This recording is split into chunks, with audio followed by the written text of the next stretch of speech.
is recording the Zoom room so that you guys have the ability, in case you're ever missing class or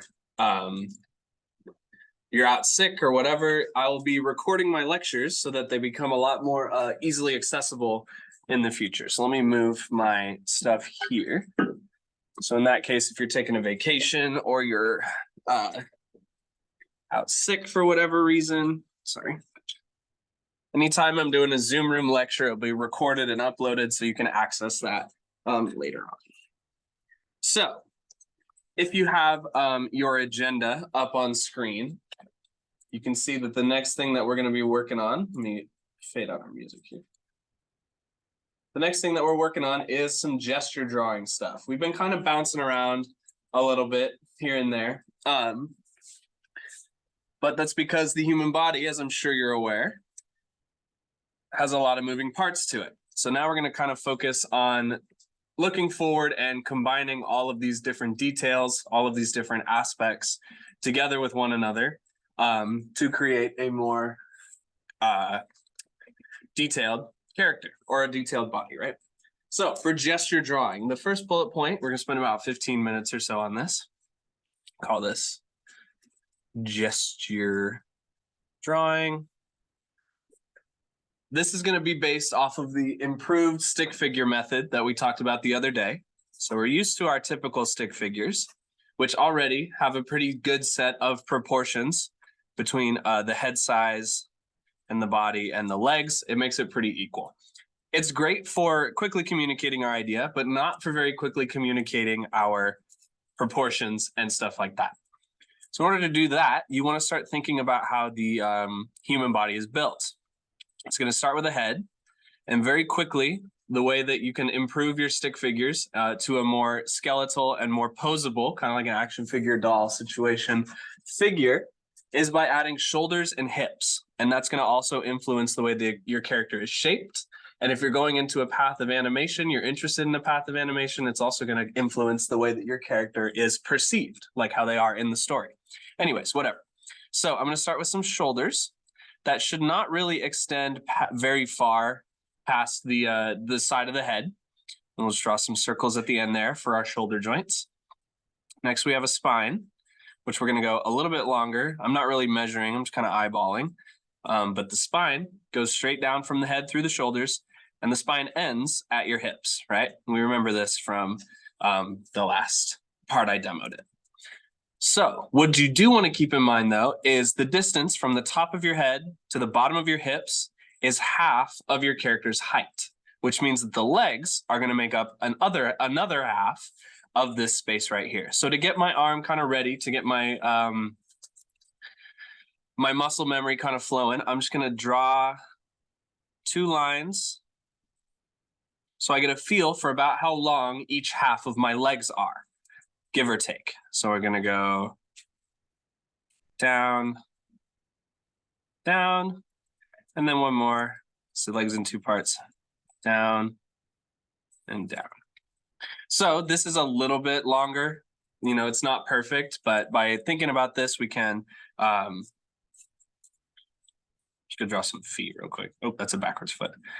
You can think about how your character exists in space. Same thing on the arms. The arms are going to be the same length, but 2 arms typically equals a leg. So my arms are going to be about that long. I'm going to go boosh, boosh. That's not long enough. There we go. And boosh, boosh. Okay, so now from here, we can just draw little cubes for the hands, or you can think about the slice of toast and stuff.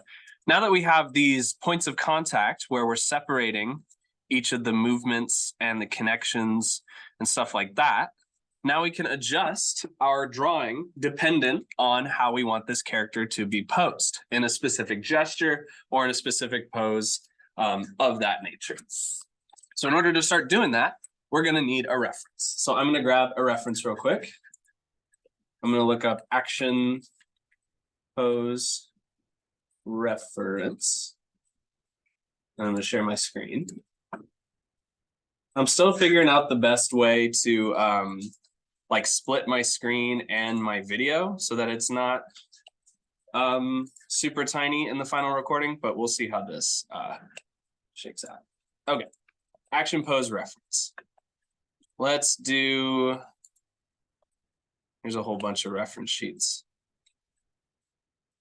No, I don't want to shop. Just get one of these guys real quick. Which one's going to be the easiest for us to refer? So let's do this. So I'm going to open an image in a new tab. It's pretty small, but we'll just have to, come on.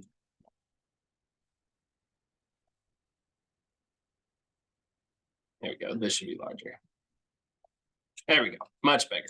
Okay, perfect. Thank you, guys. So I wish to resize this window. Okay. All right. So in my my drawing here, it will let me. There we go. That's what I was trying to do. Okay, cool. Perfect. Work in progress, right? Okay, so now you can see my larger drawing window and the pose reference that I'm working with here. And then you can also see in detail behind me the actual drawings taking more steps here. So just like we did the other day with, I don't know where my ear went. Here it is. My ear, we're going to look at specific areas of light and dark. But before we do that, we want to look for the general form that each of those spaces are taking up. So if we look here at our pose model, we want to start with the head, same way we did this last time. And I can see the ghost of my previous drawing on the back here. So I'm going to do the head, which is instead of being straight circular, it's a little bit more oval because it's pointed in a certain direction.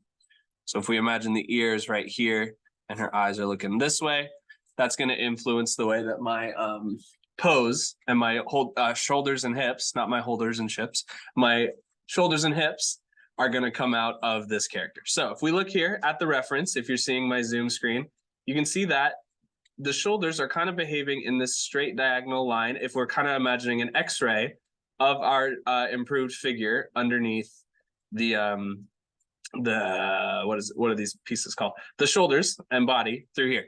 So with that in mind, I know that the back shoulder is higher up than the front shoulder, and with foreshortening, it's going to create that illusion back from perspective. So I'm going to start by drawing the back shoulder. That's a little bit closer to the chin. It's very close to the chin in the reference, in fact. And just kind of pull a slight curve into the front shoulder. It's not exactly proportional. It's but it's practice, right? That's why we learn. Okay, anyway, so sorry. On my first drawing, the spine was straight up and down because we're looking straight, maybe not exactly straight up and down, but we're looking pretty head on to this figure. So we don't see a lot of the curvature of their natural spine. However, in this drawing, we see a lot more of it. So we know that the spine has to move from the head through the shoulders down to the hips. This character's spine, and most of the time the human spine is in kind of this S or what's that one? What's the one that comes out? Concave C shape. So it's going to follow along that line. If we go through here on our reference, that's what we're going to be looking for. That's what we're going to be looking for in our version of the model. So with that in mind, I'm actually going to pull those indicators back up. We can put a straight line through where her spine, from the back of her head through her outer leg here. We can see how the spine's going to curve around that origin point. So I'm going to go from the head, pull that guy down, just curving out, curving back, not too dramatically. This is a little bit more dramatic than the reference, but that's okay. And then we're also going to look at the hips the same way we looked at the shoulders, where the close hip is above the front hip is above the back hip, and it moves in the opposite direction. It's creating some contrast between these lines here. So actually, is it moving now? Yeah, it is, but it's a lot more subtle. So we're going to go front hip, back hip. So right now it's not making a ton of sense because we don't have much depth in our improved gesture drawing here. So now once we add some depth with some lighting, it'll make sense here. Let's look at the arms. Let's look at the hands. You can see how the arm and the leg, this is nice because we have these easy right angles. The arm and the leg are equals halves of a whole, 1 to 1. So we're going to start with this arm, the far away arm, because that's going to be the easiest to draw. Put my little pointers on here so I can see how the curve kind of moves around the shape. I'm going to go from the shoulder up and out. Just kind of eyeballing how much of the arm is forward. Then the back one, it's pretty easy. There are still two sections, but they're straight in line with one another. So we're just gonna go boosh, boosh, just like that.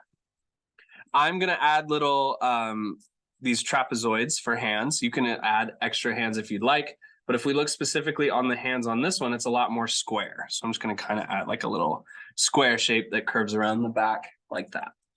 Okay, so let me move my drawing window up here so we can still see what I'm working with. Let's look at the legs and the feet. The legs are gonna be, one leg is about half of an arm. So we're gonna go, this is the front hip, remember, because the back hip is tucked away back there. I'm gonna come out and then back down. We wanna get as equal size as possible. This could be a little bit longer towards the bottom here, like this, and then repeat that similar kind of eyeballing process with the two halves on the back leg. The back leg is less of a dramatic curve, so it's a little bit more subtle. So we'll go down more and then out more, so that it's about two halves of the same whole. Looking at the feet, we can see the feet kind of take this triangular shape, ignoring some of the detail for now because we're just blocking out the gesture. The feet curve downward from the top, and then most of your foot happens underneath your body and behind your body. So we'll curve a little heel like that and connect it back really simply, just kind of keeping the general triangular shape of our form here so that we can communicate the idea more so than the actual detail before we start adding detail. This foot as well has a similar triangle, but we're seeing more of the meaty bottom. And so we'll go bottom part of our triangle. Sorry, let me do that. There we go. Bottom part of our triangle, a little bit of heel, connect it back like that, so that we get kind of this vase bicycle seat sort of shape. You see I'm connecting the top of the foot. Instead of connecting in the middle of the foot, there's a certain hinge point where she's curving her feet downward that you want to keep in mind when you're drawing, so that your foot doesn't just connect to the bottom of your leg. It actually connects to the ankle where it's supposed to be rotating. Okay, so now what we can do, we can start kind of generally tracing some of these larger forms. This is pretty, it's kind of egg-shaped, right? We have larger towards the back of the hips and smaller towards the knee. So we'll go egg shape, start with the larger portion, like this. And then the smaller portion is going to be about that big, and then just kind of connect them together as best you can. And then I'm going to shade just a bit so you can see what I'm working with here. All right, same thing here. You have a calf muscle, so it's going to have a little bump right here before it connects back to the back of the leg. The knee is going to come out before it goes back in. Like this just connects back to the ankle. And then we have a little bit of calf where it tucks in and then continues down with the rest of the leg. Again, shade that in a different direction so you can see what we're working with here. All right. So I'm just kind of rounding out the form, just copying the shapes as best as I can. What helps is if you look at the reference without looking at your drawing, and your mind is a very powerful thing that has the ability to really easily guess what kind of thing you want it to look at. So I'm not going to do this whole figure because I know I will talk the whole time and I will eat up some of your work time. But what I want you guys to do is find a reference and then break it down using that improved stick figure method. Look for one that's more dramatic, like the one you can see in the Zoom room, so that you can copy the reference by going through that improved process. Does anybody have any questions on that? Okay, so we'll spend about 15 minutes doing that. Find a reference, make an improved stick figure base, and then kind of start filling out some of the more human forms. Sound good? Okay, cool. I'm going to close up the Zoom room for the time being, but I will leave my drawing on behind me. Thank you guys for listening. We'll check back here in about 15 minutes.